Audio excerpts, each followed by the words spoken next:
تخيل معايا كده يا صديقي انك تكون مقاتل، لكن مهاراتك بتكون على قدك، فطبيعي بتروح تتدرب لكن انت كسول. بس الصدمة هنا بقى انك لما بترجع بتلاقي هجوم على طائفتك وكل اللي بتحبهم ميتين جنبك، فطبيعي هتتجنن وهتحاول تطلع المهارات اللي اكتسبتها، لكنك يا عيني بتاخد على دماغك وبتنام جنبهم. بس بطلنا القدر بيمنحه فرصة تانية انه يصلح كل اللي حصل، فهل هيتدرب المرة دي عشان ينتقم لطائفته، ولا للأسف الكسل وضعفه هيسيطروا عليه؟ ده بقى اللي هنعرفه في حكاية النهاردة. بس قبل ما نبتدي ما تنساش تذكر الله وتصلي على النبي، وتعالى اقول لك الحكايه من البدايه. وبتبدا حكايتنا بهجوم عنيف جدا من العدو على طائفه بطلنا في محاوله لقتلهم وتدمير الطائفه، وزعيم بطلنا بيسال الاعداء وبيقول لهم انتوا مين وازاي جات لكم الجرأه انكم تدخلوا الطائفه بتاعتي وتعملوا فيها كده. ولكن في الوقت ده بنشوف بطلنا فليكس اللي كان لسه راجع من رحلته، فبيشوفوا صاحبه بيطير وراه بسرعه وبيساله عامل ايه ويا ترى استفدت ايه من الرحله. ففليكس بيرد عليه وبيقول له انا جربت كل حاجه بعد ما نزلت من الجبل، بس للاسف مستوى قوتي ما اتحسنش قوي زي ما كنت متخيل. فصاحبه بيقول له يا عم قوه ايه وهباب ايه، انا بكلمك عن البنات اللي هناك،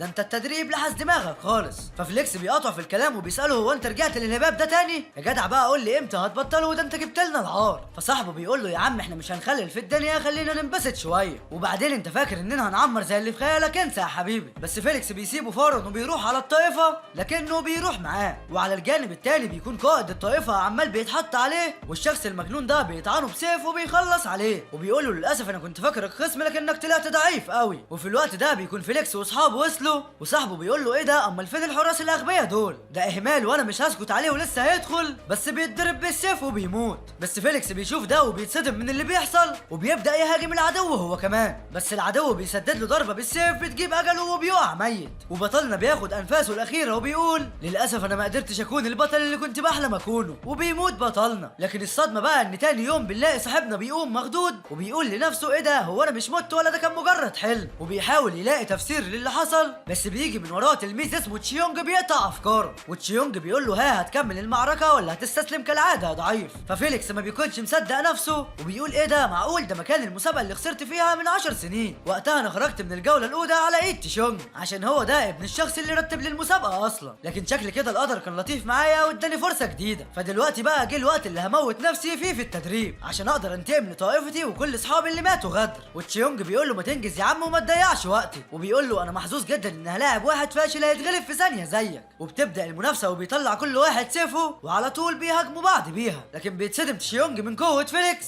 لانه عيل كحيان وعنده ضعف في نواه روحه ومستواه قليل جدا، فازاي الفاشل اللي اختاره عشان يعلم عليه سبب له اصابه قويه كده؟ ففيليكس بيقول لنفسه كويس انا شكل قوتي ما قلتش بعد موتي. وبنعرف ان بطلنا رجع 10 سنين صحيح لكن بنفس قوته، وفيليكس بيستغل ده وبيستخدم تقنيه السيف الخيالي اللي اتعلمها في رحلته، وبيبص ناحيه مساعد زعيم الطائفه وبيقول طبعا انت اكيد مش هتظهر على حقيقتك دلوقتي، بس صدقني انا هندمك انك حطيت ضدي. بس في اللحظه دي مساعد زعيم الطائفه بيقول لزعيم الطائفه مع ان مستوى وقوه تشيونج كبيره جدا بس انا خايف ما يقدرش يقاوم من الاصابه دي ويموت في الاخر. وايهيرو بيعرفه انه لازم يحاول عشان حياتنا دي مليانه بالمخاطر، فيا اما يختار الحياه دي ويكون قوي ومعمر فيها، يا اما تختار الهلاك ولو انت ضعيف يبقى مالكش مكان هنا، واحسن لك انك تنزل من الجبل ده باسرع ما يمكن. فالمساعد بيقول له بس تشيونج ده يبقى ابن اخويا وانا قلقان طالما المنافسه بدات بدم يبقى هتنتهي بموته. بس ايهيرو بيعرفه ان دي بدايه المعركه وما ينفعش ينسحب بالسرعه دي. وفي الوقت ده تشيونج بيقول لفيليكس ده مش مكانك، انت اخرك تسرح بعربيه تربس لكن للاسف انا همحيك من الوجود دلوقتي. والاتنين بيهجموا على بعض تاني لكن بطلنا بيطير سيفه وبيوقعه على الارض، وبكده يكون هو الفايز بالمعركه دي. وبتبدا الناس تهنيه بالفوز واللي بيسالوا انت منين، ده انت بجد ما فيش زيك، اشرح لنا عملت كده ازاي؟ بس فيليكس ما بيديش حد اهتمام لان كل اللي همه الانتقام، وبيقول لنفسه احساس انك مشهور مقرف وممتع في نفس الوقت، بس الناس الحقيرين ما يعرفوش يشوفوا ده لان كنت منبوذ لما كنت ضعيف لكني لسه مش مهتم عشان انا كل اللي عايزه ان اوصل لاعلى قمه الجبل. فبيقطع تفكير واحد من الاشخاص وبيقول له انت جامد جدا وانك تبقى بطل المسابقه وتوصل لمرحله الخلود اكيد دي حاجه مش سهله، ولو ليك اي اوامر احنا في الخدمه طبعا، اعتبرني دراعك اليمين. بس فيليكس بيقول له انت مش شايف يعني ان الجوله الثانيه لسه ما بداتش؟ يعني الكلام اللي بتقوله ده لسه بدري عليه قوي وباين قوي انك منافق. فالشخص ده بيتعصب وبيكون مستحلف ينفخ فيليكس.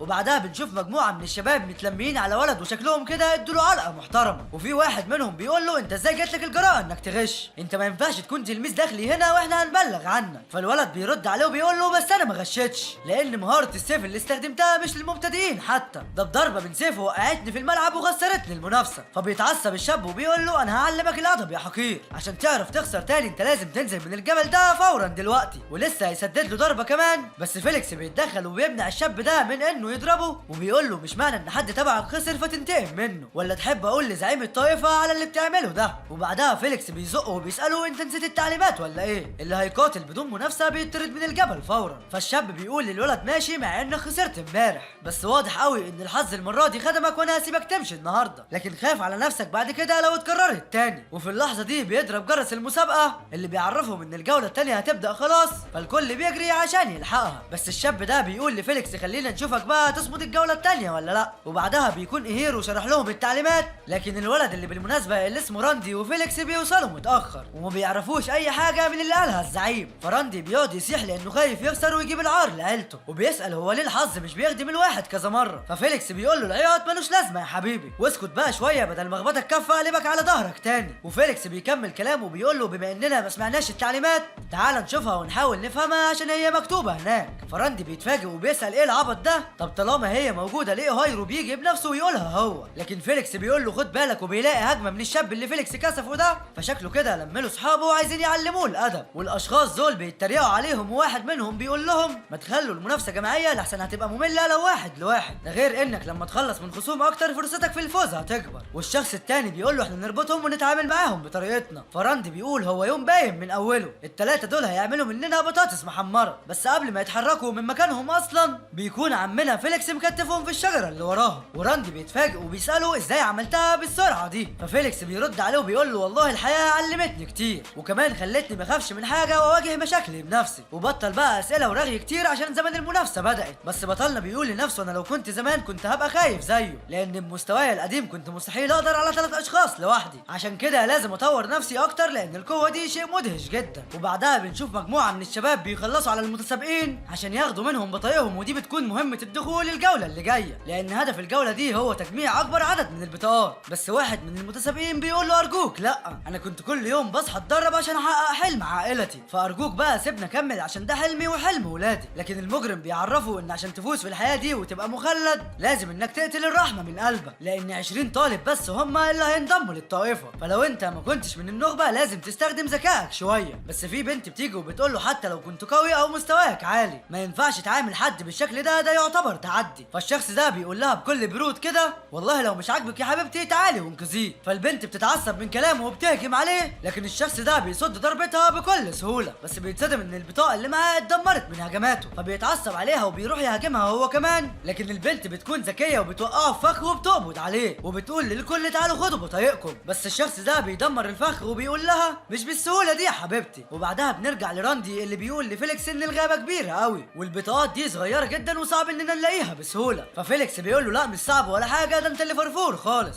والزعيم اوهايرو عايزنا نستحمل ظروف الحياه اللي اتحطينا فيها دي، لان في الحياه دي الكل ممكن يقتل التاني عشان اي حاجه، فاحنا هنخيم هنا طول الليل وبكره ندور على باقي البطاقات. وراندي بيقول له انا هموت من الفرحه عشان مش مصدق اننا خلاص كلها بكره ونوصل للنهائي. بس فيليكس بيقول له ما تستخفش بالموضوع قوي كده، عشان احنا كل ما نقرب من خط النهايه كل ما هتزيد الصعوبه في المنافسه، وده بسبب كل المنافسين اللي معانا قوتهم اقوى من قوتنا، يعني المواجهه هتبقى صعبه قوي. فراندي بيقول له لا يا عم ما تحطش في دماغك، هي صحيح الغابه كبيره لكن هنلاقي البطاقات من غير قتال، بس في الاول احنا محتاجين ننام شويه عشان انا فصلت خالص. وبعدها بنرجع للبنت اللي اسمها رواندا، ورواندا بتقول لنفسها ده بيقدر يقطع شباك الحرير اللي صنعتها، يعني كده وصل لمرحله التنوير وانا اكيد مش هقدر عليه، فالحل دلوقتي نهرب احسن. بس وهي بتهرب بتلاقي فيليكس وراندي نايمين ومعاهم مجموعه من البطاقات، فبتحاول تسرقهم منهم وتهرب، لكن فيليكس بيصحى في اخر لحظه وبيحاول يمسكها، بس للاسف رواندا بتكون خلعت وبتقول لهم اللي حصلني كسرني. فراندي بيجري وراها وبيقول لها خد يا بت ده انا طلع عين اهلي لحد ما جمعتهم، بس بيخبط في الشخص اللي هربت منه راندا واللي بيكون اسمه مايك. ومايك بيسالهم هو كمان هو كان في واحده بشعر طويل هنا مش كده؟ فراندي بيقول له ايوه دي هربت من الاتجاه ده، ساعدني الله يخليك اجيب البطاقات بتاعتنا اللي سرقتها مننا. فمايك بيقول له ايه ده انا مش هرحمها، دي خدعتنا ده كمان وسرقت البطاقات بتاعتي، وبيروح مكان ما قال له راندي. فراندي بيقول له انا ما كنتش اعرف انه غبي كده. ففيليكس بيقول له كويس انه صدقك، انت عارف انت لو كنت قلت له على مكانها انا كنت نفختك، يلا بقى بينا نلحقها قبل ما حد غيرنا يمسكها وياخد البطاقات بتاعتنا. وبعدها بيلاقوا كهف مليان فخاخ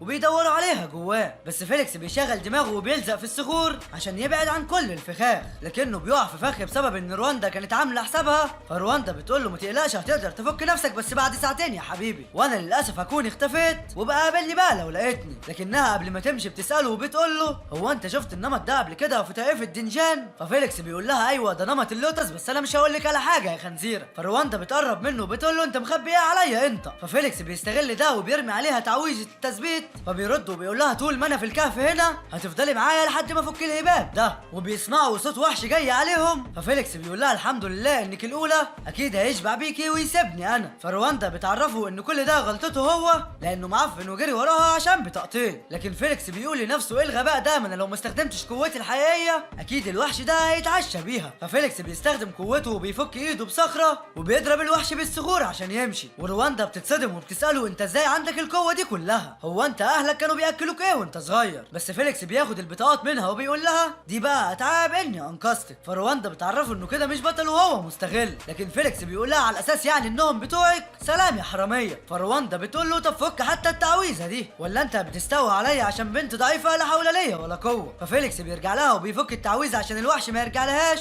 بس رواندا مش بتقدر تمشي وبتقعد تتمسكن عليه. ففيليكس بيتدبس وبيضطر يشيلها عشان يخرجها بره الكهف ده. وفيليكس بيسالها وبيقول لها انا اول مره اشوفك انت معانا هنا في الطائفه ولا من واحده تانية؟ فرواندا بتقول له انا نفسي ما اعرفش وده اللي بحاول اوصل له. ففيليكس بيقول لها طيب انا كده عملت اللي عليا، امشي انا بقى عشان ورايا حاجات كتير لازم اخلصها. بس بيظهر لهم مايك وبيقول لها سلم البطاقات دلوقتي قبل ما اخليكي تندمي على اليوم اللي اتولدت فيه، وبيضربها والبنت ما بتكونش قادره عليه. لكن فيليكس بيلحقها وبيقول له مش من الرجوله انك تمد ايدك على بنت. فمايك بيقول له انت بقى البطل اللي عايز ينقذ الاميره، ده انا هعمل منك بسطرمه. والاتنين بيشتبكوا مع بعض ومايك بيجرحه. فرواندا بتقول له انت عايز مني ايه؟ البطاقات مش معايا، دول وقعوا مني لما هربت ساعتها. وفيليكس بيقول له انت جواك نقص عايز تطلعه على الغلبانه دي، بس هيجي اليوم اللي تقع فيه شاطر مع واحد زيي يعلمك الادب. لكن رواندا بتعتذر له وبتطلب منه انه يهرب عشان مش هيقدر عليه. فمايك بيقول له ده انا اللي هعلمك الادب يا كلب، وبيهجم عليه. فبيلاقي رجله فجاه لزقت في الغيره اللي فيليكس سرقه من رواندا، ورواندا بتستغل ده وبتقعد تشتم في مايك ولسه هتضربه، بس بيفك حذائه وبيهاجمهم تاني. فرواندا بتقول لفيليكس اهرب بسرعه ما ينفعش نموت احنا الاتنين. ورواندا بتقيد مايك من قوته، فمايك بيعرفها ان التعويذه دي غير قانونيه. بس رواندا بتساله وبتقول له هو انت اللي بتعمله ده قانوني يا حبيبي؟ وبتنزل فيه ضرب وبتعدمه العافيه. وبتقول له انت فاكرني اسكت لك؟ انا جبت اخري خلاص، شوف بقى انا هعمل فيك ايه، ده انا هرميك للوحوش اللي جوه. ففيليكس بيقول لها استهدي بالله يا معلمه وفكري له في عقاب ابسط شويه. ورواندا بتستخدم سيفها وبتحلق له اقرع وبتقول له حلو قوي اللوك الجديد عليك. ففيليكس بيعرفها انه معاه بطاقه وبيقول لها خديها. بس رواندا بتقول لفيليكس انا غشاشه وخلاص خسرت، لكن ينفع بقى تقول لي عن نمط اللوتس ده بعد اذنك؟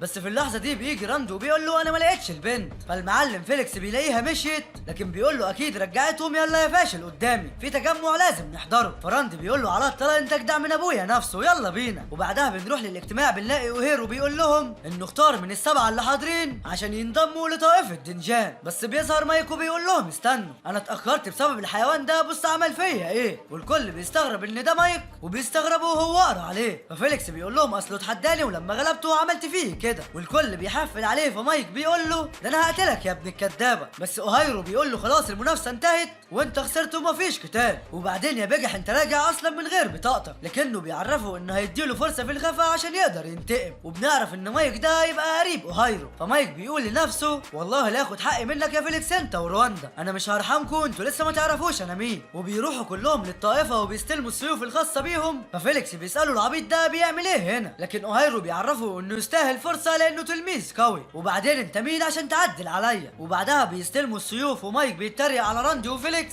وبيقول لهم فعلا دي السيوف اللي تليق بيكم يا فلاحين، بصوا كده على السيف بتاعي ما يشيلوش غير الاقوياء واصحاب النفوذ. لكن فيليكس بيساله وبيقول له سمعت عن الفارس الشجاع اللي كان شايل سيف خشبي قبل كده؟ ده قدر بيه يخلي الشياطين والوحوش ينفذوا اوامره، فطبيعي واحد ضعيف زيك ياخد اقوى سيف. فمايك بيتعصب عليه وبيقول له يخرب بيت غرورك، وبيقول له بس انا هعرفك مقامك كويس في المسابقه الجايه. ففيليكس بيضحك عليه وبيقول له شكلك حبيت القرعه، وبيعرفه انه مش هيحلق له شعره تاني ببلاش. والكل بيلحق مايك قبل ما يغزه، وفيليكس بيروح يختار سيف من النوع المخلد وبيحس بطاقه غريبه جواه. فراندي بيقول له انت متاكد انك عايز تكمل بالسيف المعفن ده؟ ففيليكس بيقول له ما تهتمش وبيروح لغرفته عشان يرتاح. وبعدها بيصحى فيليكس وبيتفاجئ بواحده قمر في وشه. ففيليكس بيقول لها انت مين وازاي دخلتي هنا؟ فالبنت اللي اسمها ديانا بتقول له على فكره بقى انت اللي شلتني امبارح لحد السرير ولا نسيت يا حبيبي؟ ففيليكس بيقول لها احترمي نفسك يا وليه، انا راجل محترم وما اعملش كده. وبيكون فاكر ان مايك هو اللي عمل معايا كده عشان يلوث سمعته ويطرده من الطائفه، بس هو ما يعرفش ان ديانا دي هي الروح اللي في السيف بتاعه اللي اختاره. وفي اللحظه دي ديانا بتسمع صوت راندي وبتقول له ده الحيوان اللي قال عليا امبارح اني معفنه، وبتفتح الباب وبتقلبه على وشه. ففيليكس بيقول لها لا استني كده انا مش فاهم حاجه، فبتقول له هشرح لك والله مش زي ما انت فاهم. لكن راندي بيقول له امال بقى حضرتك نايم لحد دلوقتي ليه؟ وسايب كمان الدنيا تضرب تقلب بره. يلا بقى اجهز بسرعه عشان لازم نسمع المحاضره من اوهايرو. ففيليكس بيستغرب ازاي راندي مش شايفها وبيسالها هو انت شبح ولا ايه؟ بس ديانا بتقول له لا انا مش شبح ولا انسانه، انا روح السيف، وطالما انت السبب اللي صحاني من تاني يبقى هنفضل سوا على طول. فراندي بيساله بيقول له انت سخن يا اسطى ولا ايه؟ ليه عمال تكلم نفسك؟ بس ديانا بتروح تضرب راندي في دماغه. فراندي بيتصدم وبيقول له هو في ايه يا اسطى؟ هي الغرفه بتاعتك دي مسكونه ولا ايه؟ انا قاعد بتضرب ومش شايف حد. والمعلمه ديانا بتكمل عليه. فراندي بيقوم وبيقول الحقوني وبيجري على بره. ففيليكس بيقول لها ما تاذوش تاني ده اعز صاحب ليا. بس ديانا بتقول له هو اللي بدأ الاول لما قال عني معفنه امبارح، فانا كنت بديله قرصه ودن كده واخد حقي. وبعدها بتبدا الاجراس ترن عشان التلاميذ تتجمع لبدء المسابقه، وبيجمعهم اوهايرو وبيقول لهم انهم هيبقوا خالدين ويعرفوا المعنى الحقيقي للنعيم. لكن المعلم مايك بيقول لهم ان فيليكس ما جاش لحد دلوقتي فلازم يتعاقب على اهماله ده. فراندي بيقول له بس هو ما تاخرش قاصد لان الغرفه بتاعته مسكونه. فاوهايرو بيعرفه ان ده مش سبب كافي يخليه يتاخر، هو فعلا مش بيخالف القواعد وده مش مسموح ولازم يتعاقب. وفيليكس بيجي وبينحني وبيعتذر على تاخيره وبيقول لنفسه يا ما نفسي اقتلك يا مايك واخلص منك، بس لسه مش دلوقتي. لكن ديانا بتظهر له بتقول له طب ما تعمل كده وصدقني هترتاح، ها قول لي تحب تبدا امتى وانا معاك. ففيليكس بيقول لها ان قتله مش سهل لان قوته اكبر من قوتي فلازم اخطط له الاول. فاوهايرو بيقول له احنا المحاربين كل اللي بنعمله هو اننا ندور على طريقه لزياده قوتنا، عشان لو فضلنا ضعاف كده مش هننجح في حياتنا ومش هنبقى من المخلدين. بس فجاه بيظهر لهم شخص وبيقول له تلاميذك دول ما يعرفوش حاجه عن الاحترام. فواحد من التلاميذ بيساله وبيقول له انت مين عشان تقاطع سيدي؟ لكن الشخص ده بيطيره وبيعرفه انه ما اذنلوش يتكلم. فاوهايرو بيساله وبيقول له انت مين؟ فالشخص ده بيقول له معقول نسيتني؟ بس حقك طبيعي ما هو فات اكتر من 20 سنه. وفي اللحظه دي بيتصدم اوهايرو وبيقول الاخ نيون انت لسه عايش؟ طب ازاي يعني؟ فنيون بيقول له انا قدرت استحمل الموت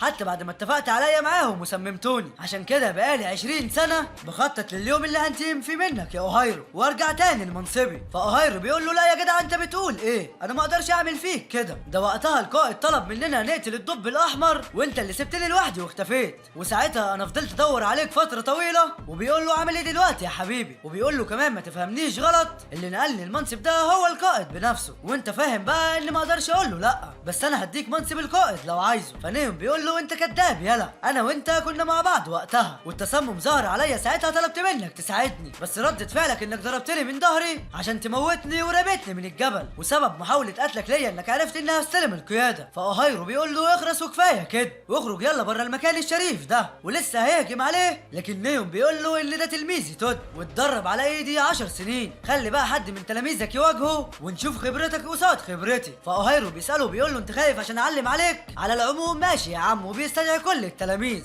فديانا بتقول لفيليكس واضح ان نيون شخص خبير وبيفكر انه يختار حد فيكم لان المومياء اللي معاه ده قوي جدا وصعب حد فيكم يغلبه. ففيليكس بيقول لها باين عليه انه مظلوم بس شكله غامض، وبعدين ازاي يعني قدر يدرب الموميا دي؟ فديانا بتقول له بص عالم القوه متقسم بين الخالدين والشياطين، فالموميا دي من الشياطين وانت عارف انهم اقوى بكتير من المحاربين، بس انا خطرت في بالي فكره هتعجبك قوي. وديانا بتروح لمايك وبترفع ايده، فاوهايرو بيشوفه وبيخليه هو اللي قاتل الموميا. ففيليكس بيقول لها يا بنت الخنزيره لا تعجبيني، بس مايك بيقول عادي انا لو غلبت الموميا دي هكون بطل الطائفه. ومايك بيبدا يستخدم تقنيه السيف اللانهائي بس الموميا بتتفادى الضربه دي، فمايك بيستخدم دمه وبيعزز بيه السيف وبيقدر انه يهزم الموميا دي، لكنه بيكون مصاب اصابات قويه من المعركه. ففيليكس بيقول لها هو ده اللي هيموت ده بقى بطل الطائفه، ده انا اللي هموت بسببك ما تفكريش تاني منك لله. وبيقول لها ده بعد ما لبس الباروكه بقى قوي جدا. وديانا بتقول له وانا مالي يا لمبي وانا كنت اعرف انه هيكسب، بس فجاه بيظهر لهم شبح الموميا من تاني وبيحاول يتخلص من مايك.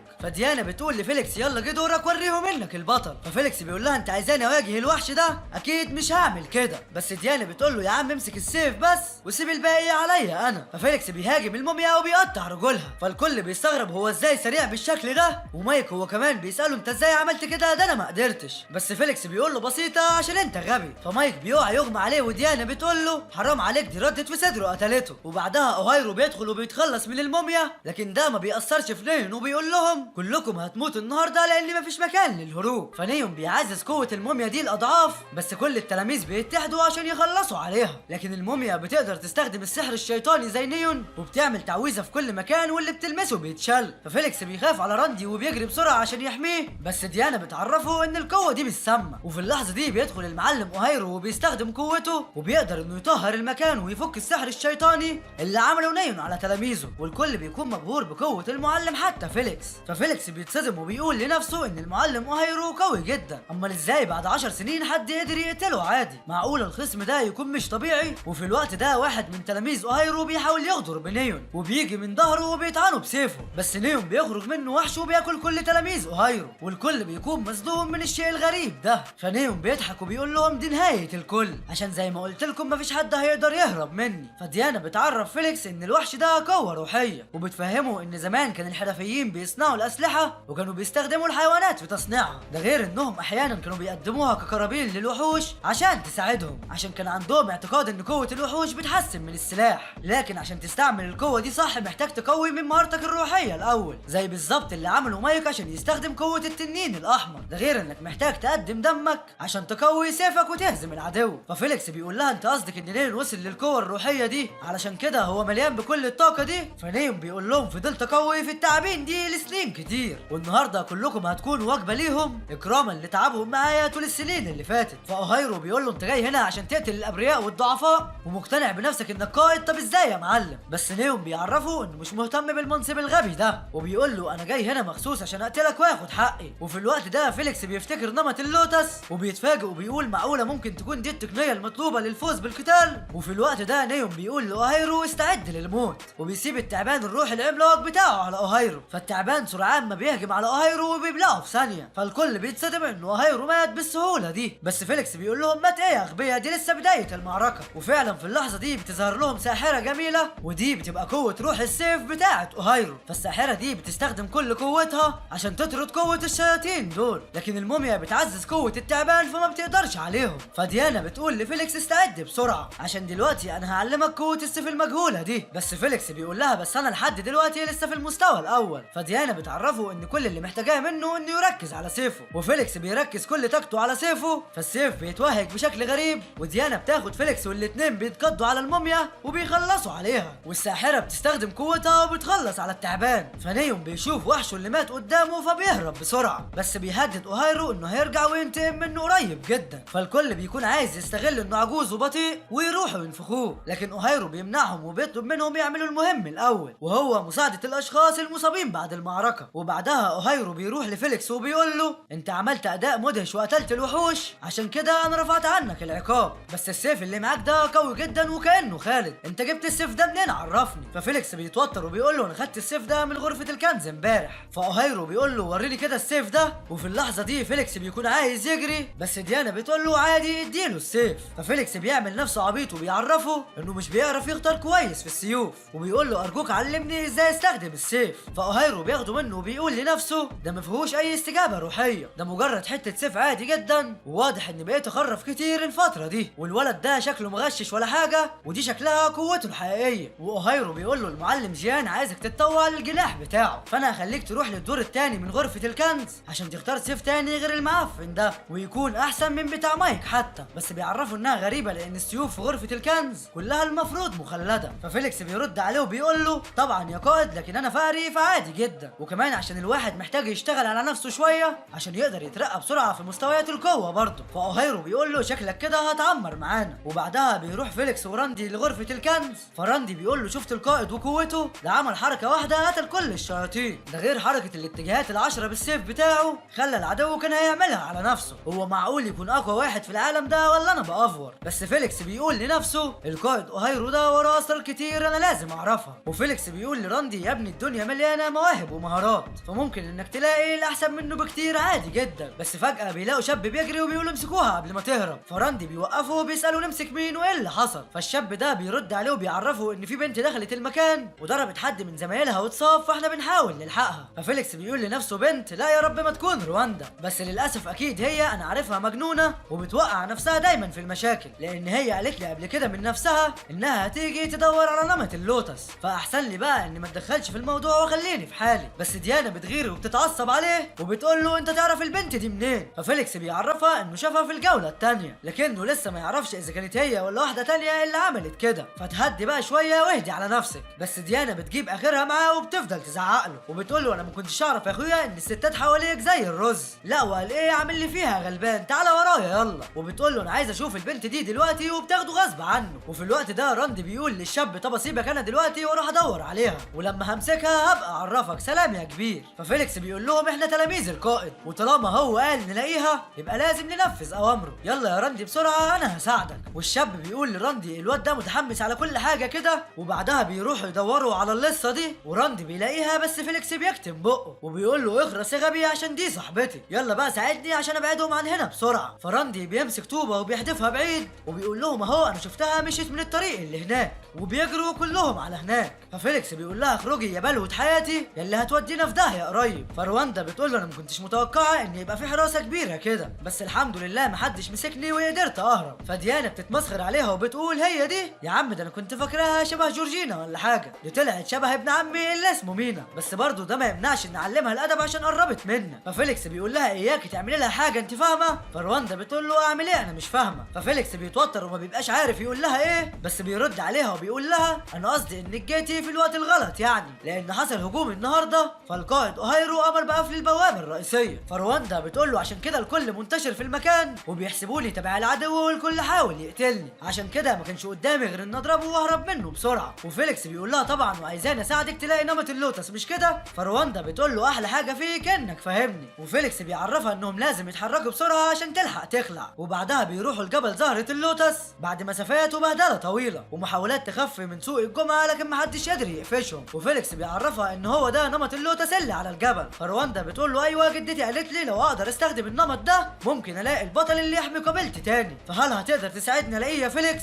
بس فيليكس بيرد عليها وبيقول لها انا دخلت غرفه دنجان كتير لكن ما لقيتش اي بطل هناك، يمكن كان قصدها مكان تاني. فرواندا بتقول له اكيد جدتي مش هتكذب وهو هنا، واكيد هلاقيه انا متاكده. وبتسمع صوت خطوات فبيستخبوا بسرعه، والشخص ده بيكون اوهايرو جاي للجيل. فاوهايرو بيلاقي سيف فيليكس بره الشجره، وده بيخلي فيليكس عايز الارض تنشق وتبلعه. واوهايرو بيفضل يضرب بسيفه في الجبل عشان يحاول يفك النمط، لكن بيفشل تاني وبيقول لنفسه انا بقالي سنين كتير بتدرب وبحاول عشان افك النمط ده والاقي الكنز وبرضه مش عارف. بس نيل لو طلع عارف طريقه فكه هتكون عيبه كبيره في حقي قوي، وانا مش هخليه يمشي وهحبسه لحد ما الاقي كنز اللوتس ده ويسيبه وبيمشي. ففيليكس بيقول لها ياه انا ما كنتش متوقع ان ورا الجبل ده اسرار كتير كده. وبيقول لرواندا بصي انا مش عايز اسمع صوتك دلوقتي، قوم امشي دلوقتي عشان محدش يقفشنا وتتحبسي. فرواندا بتقول له طيب انا محتاجه دلوقتي ان الاقي البطل، قول لي بقى اعمل ايه دلوقتي. ففيليكس بيرد عليها وبيقول لها اديك شفت بنفسك جبل اللوتس ده مش سهل ابدا اننا ممكن نفك النمط بتاعه، والبطل بقى هو اللي شكله ختمه، فاحنا بقى لو عرفنا هو مين ساعتها هنلاقي البطل بتاعك، بس محتاجين الاول نفهم سر التشكيل. فرواندا بتقول له خلاص انا هرجع لجدتي واسالها، بس هرجع لك تاني وعلى العموم شكرا ليك عشان انقذتني تاني، اسيبك بقى دلوقتي يلا سلام. فديانا بتتريق عليه وبتقول له ما تنشف يلا، هو عشان قالت لك كلمه حلوه تتنح لها كده؟ ده انت عيل ملزق بصحيح. وبعدين يا عم روميو ركز لي بقى يا حبيبي، دي البت مشيت من ساعه، فصحصح لي بقى كده يا حبيبي عشان شكلها ليله سودا على دماغك. فالمهم عمنا فيليكس بيعصبها اكتر وبيقول لها مين ده اللي متنح يا بنتي؟ وبعدين عادي اما تنح امال هتنح فيك انت يعني؟ ده انت لسه عيله صغيره وشبح يعني ما فيكيش اي حاجه مغريه. فديانا بتتعصب عليه وبتضربه وبتقول له بس ما تقولش صغيره، انا ما بحبش الكلمه دي، ده انا لولا حبستي جوه السيف كان زماني دلوقتي رجعت للشكل القديم لان عمري اكتر من 1000 سنه. ففيليكس بيقول لها وانت ايه اللي خلاكي محبوسه جوه الفتره دي كلها؟ ومين كان سيدك ساعتها وحبسك ليه؟ بس ديانا ما بتفتكرش اي حاجه خالص مهما فكرت. ففيليكس بيقول لها بصي انا قوتي مش احسن حاجه، بس انا هتدرب واشتغل على نفسي عشان ابقى سيد يليق بيكي. لكن ديانا بتكسف جبهته بكلامها وبتقول له سيد مين يا حبيبي؟ انت لسه ضعيف وحتى مستواك زي الخرا، وكمان لسه في مرحله البناء.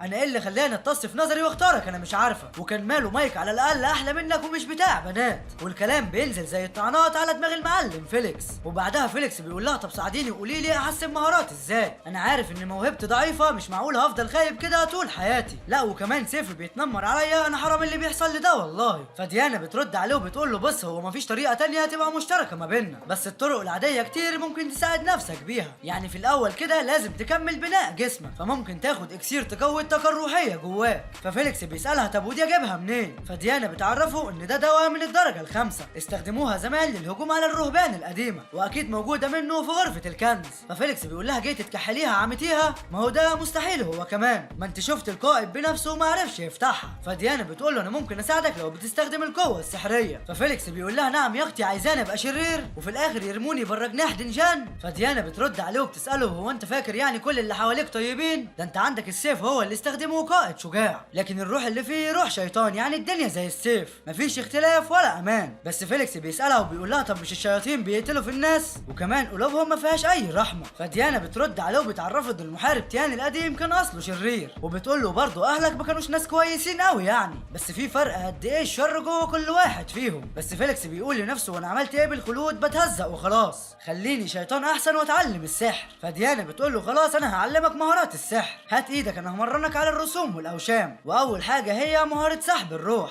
ودي تقدر تسحب بيها اي قوه روحيه جوه اي شخص، وممكن كمان تنقلها ليك ووقتها حتى مايك نفسه مش هيقدر يلمسك. ففيليكس بيقول لها لا خلاص انا اديته درس عمره ما هينساه، ولو حاول يعمل معايا اي حاجه تاني هيبقى حفر قبره بايده. بس ديانا بتعرفه ان ده مش كفايه، صحيح ان دي المهاره اللي قتلت بيها الموميا وابهرت الكل بيها، لكن المهاره دي ليها 9 انماط مختلفين لازم تتمرن عليهم كلهم. والمعلمه ديانا بتستمر في قصف الجبهات وبتقول له صحيح انت بمستواك ده اخرك نمط واحد، وبتعرفه انها لو منه تستخدم سحر الامتصاص علشان ياخد القوه الروحيه ويطور بيها نفسه. وفي اللحظه دي بيجي المعلم راندي وبيقاطعهم وبيقول له ايه يا عم انت على طول مختفي كده ليه؟ وبعدين ليه الفتره دي بتيجي ورا الجبل لوحدك؟ ففيليكس بيعرفه ان خلف الجبل منطقه هاديه، وبيقول له انا بحب الاماكن الهاديه عشان اتمرن على رواقه. بس راندي بيقول له يا عم النهارده التلاميذ الاربعه خلصوا دراستهم ودلوقتي هم راجعين لمنزلهم الاصلي وهي الطائفه، والقائد طلب مننا نكون موجودين عشان نرحب بيهم. فديانا بتقول له يا سواد السواد احنا لازم نتحرك بسرعه. وبعدها الكل بيكون مستعد عشان يقابلوا التلاميذ،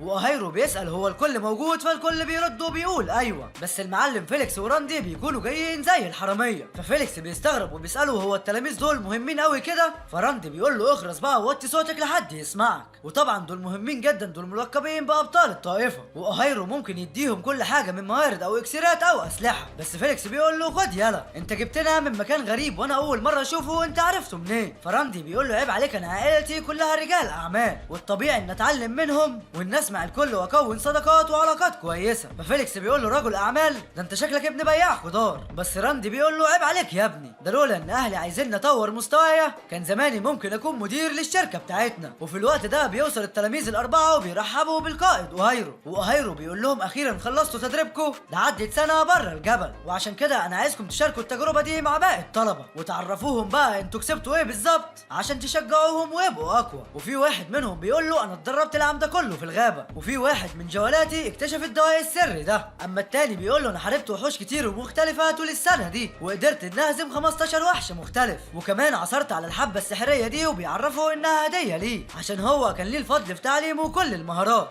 اما التالت فبيرمي له سيوف قويه جدا وبيقول له انا انتصرت على 300 شخص من عائله لين، وده سيف القائد والامير هديه ليك يا معلمي. فاهيرو بيتصدم وبيساله انت ليه عملت كده مع عائله لين؟ فالشخص ده بيعرفه ان عائله لين كانوا بيقولوا كلام مش تمام على طائفتنا، ده غير انهم قالوا عنك ابشع كلام وده استفزني. ففيليكس بيكون مصدوم انه خلص على 300 شخص بس عشان اهانوا المعلم بالكلام والصدمه انه في النهايه مات يا عيني. ففيليكس بيسال نفسه وبيقول ازاي دي طائفه محترمه والشخص ده لازم يتعاقب. بس اهيرو بيقول له معاك حق، عائله لين كلها تستاهل الموت، لكن انا لو اتحطيت في موقف مشابه لده يبقى لازم اسيب القتال يطول وما اقتلش اي خصم اضعف مني بكتير. فالشخص ده بيقول له اوامرك يا معلمي. والمعلم فيليكس بيكون واقف مش مصدق اللي هو بيسمعه وبيقول ايه الجنان ده طائفه الشياطين نفسها ما تعملش كده، انا لازم الاقي حل عشان افك نمط اللوتس ده واسيب الطائفه المقرفه دي باسرع وقت ممكن. اما اخر تلميذ بيقول له انا ما قتلتش اشخاص او عملت مشاكل بين الطائف او حتى قتلت الوحوش، بس انا قدرت الاقي الشيء ده واكيد هيعجبك يا معلمي. فاوهيرو بيتصدم لان ده هو نمط اللوتس اللي بيدور عليه من سنين، واوهيرو بيساله انت جبت النمط ده منين وازاي؟ ده انت كده طلعت معلم وما خيبتش املي فيك. فالتلميذ بيقول له انا هحكي لك كل حاجه يا معلمي. وفي اللحظه دي باقي التلاميذ بيكونوا مقهورين عشان التلميذ ده خد منهم اللقطه بسهوله. بس اوهيرو بيقول للتلميذ ده اطلع دلوقتي لغرفتك عشان لازم ترتاح الاول دلوقتي، وانا كمان هعمل لك مكافاه تليق بيك عشان انت شرفتني. وبيطلب من الكل يروح الغرف بتاعتهم عشان يرتاحوا هم كمان. وبعدها بنشوف مايك اللي بيروح لواحد من التلاميذ غرفته وبيقول له ارجوك ساعدني يا مارو، انا في تلميذ حقير هنا عايز انتقم منه عشان اهني وحلق لي شعري وذلني قدام الكل، والمشكله انه عيل كحيان بس عمل معايا الغلط. بس المعلم مارو بينفض له خالص. فالمعلم مايك بيحاول يستفزه وبيعرفه انه قال على نفسه انه افضل تلميذ في الطائفه. فمارو بيقول له خلصت خلاص؟ طب بقى على على فكره تمثيلك ده مجاش معايا سكه، بس انا ممكن انتقم لك منه وارنهولك علقه، لكن كل حاجه بتمنها يا معلم. فمايك بيقول له حط عليه الاول واطلب اللي انت عايزه. فمارو بيرد وبيقول له انا سمعت ان عندك اخت مش كده، والكل بيقول انها اجمل بنت في الجبل كله، علشان كده انا عايزك تمهد لي الطريق علشان اخطبها. فمايك بيتصدم وبيعرفه ان ده شرف ليهم اصلا، وبيقول لنفسه ده احسن قدر، ده لو حصل مستحيل حد في جناح ونجيان يقدر يعمل معايا اي حاجه. فمارو بيقول له خلاص يا ابو نسب احنا كده بقينا نسايب، واكيد اللي يزعلك يزعلني يا معلم، وقريب جدا الولد ده هيختفي عن العالم تماما. وبعدها بنشوف اوهايرو اللي واخد التلميذ واللي اسمه كيفن، وبيروحوا لسيده عجوز محجوزه في الكابو، واوهايرو بيسالها وبيقول لها ايه ما تربتيش لسه كل ده، وبيقول لها على فكره بقى انا ممكن اسيبك تمشي لكن بشرط واحد، وهو انك تقولي لي كل حاجه عن نمط اللوتس. بس السيده العجوز دي بتتف عليه وبتقول له في احلامك انا مش هفتح بقي معاك بنص كلمه حتى لو قتلتني. فاوهايرو بيقول لها لا انت فاهمه الموضوع غلط، عشان الموت ده مش هو العذاب الاكبر ليكي، لان هوريكي اسوأ انواع العذاب، وكمان مش هسيبك تموتي الا لما اعرف كل حاجه منك عن نمط اللوتس.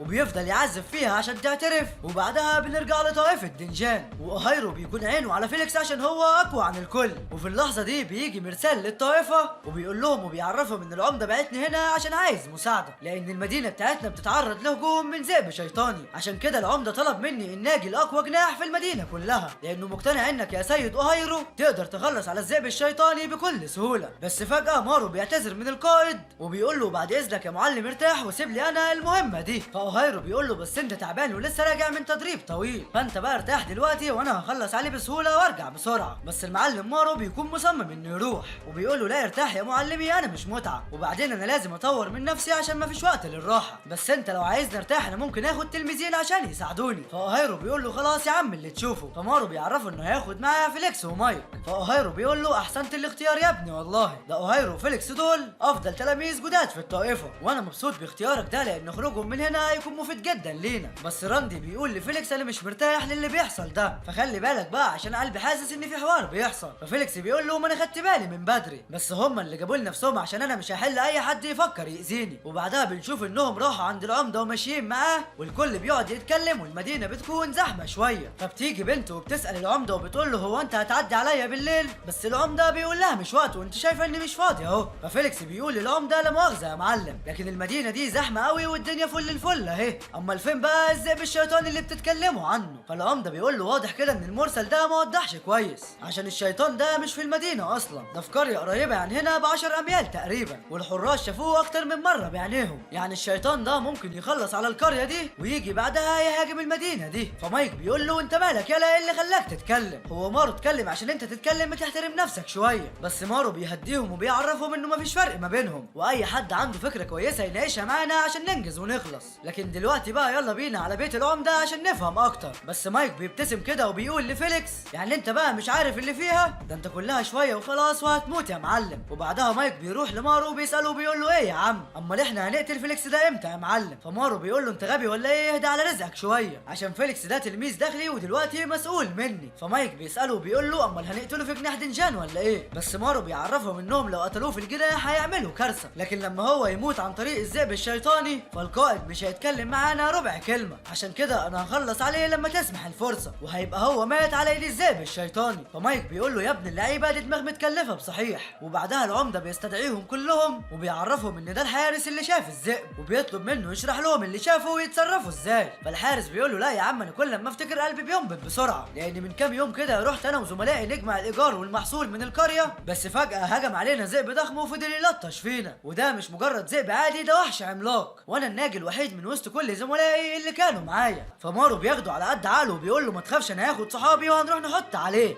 بس ديانا بتعرف فيليكس انها مش مرتاحه للموضوع ده، وبتقول له خد بالك كويس من الاتنين دول. ففيليكس بيعرفها انه مش مرتاح للحارس نفسه، وهو ازاي اصلا الحارس ده الوحيد اللي شافه. فديانا بتقول له الموضوع غريب فعلا، بس خد بالك من ابو باروكه ده، لان في هالات قتل خارجه منه من اول ما بداتوا الرحله دي. ففيليكس بيقول لها ما تقلقيش انا مش هديله فرصه يغدر بيا. وبعدها الحارس بياخدهم لمكان ذئب الشيطان ده، وبيقول لهم هنا بعد الغابه ظهر الذئب، لان بعد الغابه دي بشويه القريه اللي الذئب عايش فيها، فروحوا بقى وربنا معاكم وانا هخلع قبل ما يشوفني. بس مايك بيقول له يا جدع والله عيب عليك، ازاي تخاف واحنا معاك؟ اكيد مفيش حد هيقدر يأذيك طول ما انت وسطنا. وبعدها الحارس بيوافق وبيروح معاهم للقريه، لكن في القريه بتكون بنت بتبكي لعمده القريه وبتقول له ارجوك ما تقتلش ابني. فالعمده بيعرفها ان ابنها كان شريك للذئب الشيطاني، الشيطاني، وبيقول لها انا شفته اكتر من مره بيروح لعنده، لكن البنت بتترجى انه يفكه ويرحمه لان ملهاش غيره. بس العمده بيقول لها لا، الحقير ده خنا ولازم احرقه عشان يكون عبره للكل. وفي اللحظه دي فيليكس بيتدخل وبيدمر الشعره اللي في ايد العمده، والعمده بيتعصب وبيساله انت مين وعملت كده ليه؟ وازاي اصلا تتدخل في امور قريتي؟ فالحارس اللي معاهم بيقول له لا، امسك نفسك كده واظبط كلامك، ده واحد من الراهبين اللي هيساعدوك في قتل الذئب الشيطاني. فالعمده بيتصدم وبيعتذر له جدا على اللي حصل، بس فيليكس مش بيهتم بيه وبيروح ينزل للراجل ده وبيساله انت كويس؟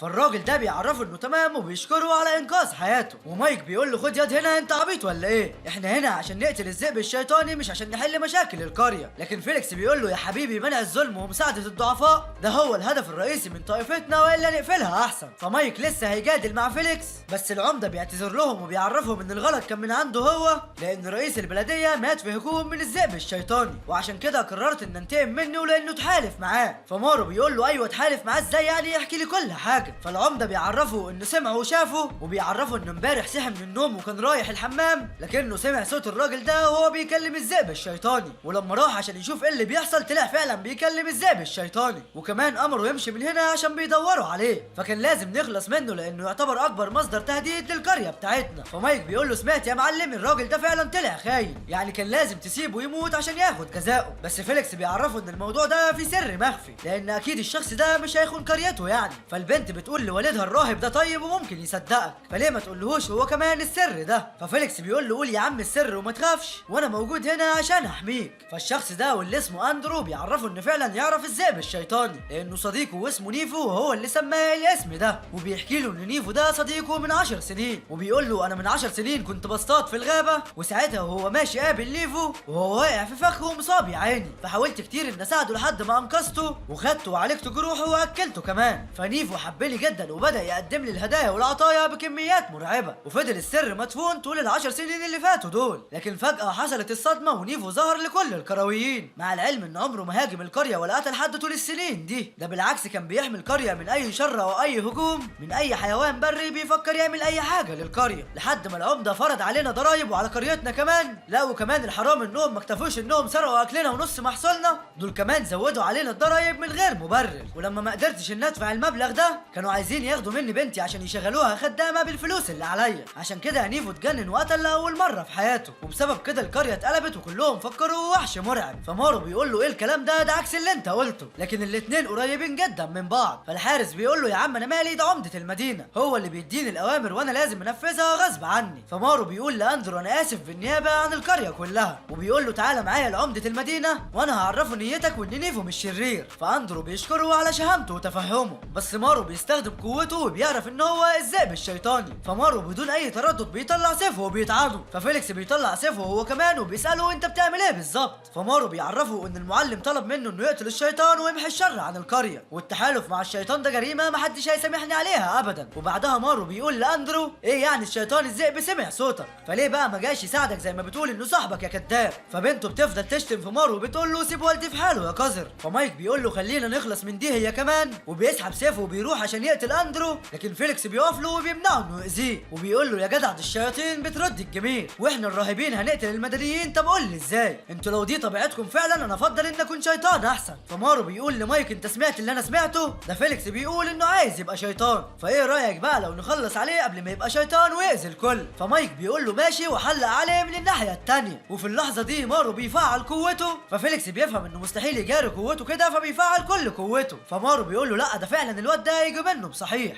وبيقول انا عرفت ليه مايك دلوقتي ما قدرش عليه، عشان كده انا مش لازم اتساهل معاه واستخدم كل قوتي. وبيستدعي روح السيف بتاعه واللي بتكون العقربه السامه، فديانا بتعرفه انه لازم يتجنب لدغتها وجسمها الصلب، ومارو بيأمرها انها تهاجم فيليكس، بس فيليكس بيكون سريع وبيقدر انه يتفادى كل ضرباتها. ففيليكس بيقول لنفسه ايه الغباء ده، انا ما ينفعش ادافع، مين عارف هي هتطعني امتى بالسم، انا لازم انا ابدا بالهجوم مش الدفاع. ففيليكس بيهجم بكل قوته عليها، لكن العقربه دي بتقدر انها تصد هجوم فيليكس القوي ده. ففيليكس بيكون واقف مصدوم انه مش قادر يعمل لها اي حاجه، بس في وسط صدمته دي العقربه بتطعنه. فمايك بيضحك عليه وبيقول له صحيح انت قوي، لكن قصاد الاخ مارو انت ولا حاجه، بس بما انك صديق لينا في الطائفه دي فانا هكرم جثتك وهدفنها. وديانا هي كمان بتكون مصدومه من قوه العقربه دي، وبتعرف فيليكس انه عشان يخلص عليها يبقى لازم يستخدم النمط التاني من السيف المجهول. بس فيليكس بيقول لها ولا تاني ولا تالت، انا كنت بفكر دايما 1000 مره قبل ما استخدم سحر سحب الطاقه، طاقة، لكن مع الناس اللي زي دول مستحيل افكر لحظة واحدة، وبيهجم عليهم بسرعة وبيمسك مايك وبيبدأ يمتص قوته الروحية عشان يطور بيها نفسه. فمايك بيفهم ان ده سحر شيطاني وبيطلب من مارو انه ينقذه بسرعة قبل ما يموت. بس مارو بيقول له والله يا اخويا انا عايز انقذك بس للاسف مفيش حل. وفيليكس بيقول لهم فعلا لو الخير محتاج شيطان فانا ما عنديش مشكلة ان اتحول لشيطان. ومايك بيقول له انا اسف ارحمني ارجوك وانا هعمل لك اللي انت عايزه. بس فيليكس بيفضل مكمل عليه لحد ما بيمتص قوة روحه كلها. فمايك شكله بيتغير وفجأة بيغمى عليه. فديانا بتسأله وبتقول له ايه رأيك بقى في قوة سحب الارواح؟ ففيليكس بيقول لها دي رايقة جدا، انا حاسس بقوة جسمي انها مدمرة. فديانا بتقول له دلوقتي عندك طاقة روح كويسة وانا اقدر دلوقتي ان اعلمك المستوى الثاني من مهارات السيف المجهول. وديانا بتعلمه ازاي يركز قوته على السيف وايه النقط اللي يضرب بيها. وفي الوقت ده مارو بيقول له انت لسه عندك الجراءة انك تقف وتتحداني، وبيطلب من العقربة بتاعته انها تخلص عليه. فيا ترى بقى ايه اللي هيحصل بعد كده؟ ويا ترى المعلم فيليكس هيقدر يخلص على مارو ولا العقربة هي اللي هتخلص عليه؟ ده بقى اللي هنعرفه في القسم الجاي ان شاء الله. فما تنساش انك تحط لايك وتشترك في القناة عشان تشوف كل حاجة جديدة هتنزل بإذن الله. اذكر الله وصلي على النبي. اشوفكم الفيديو الجاي، سلام.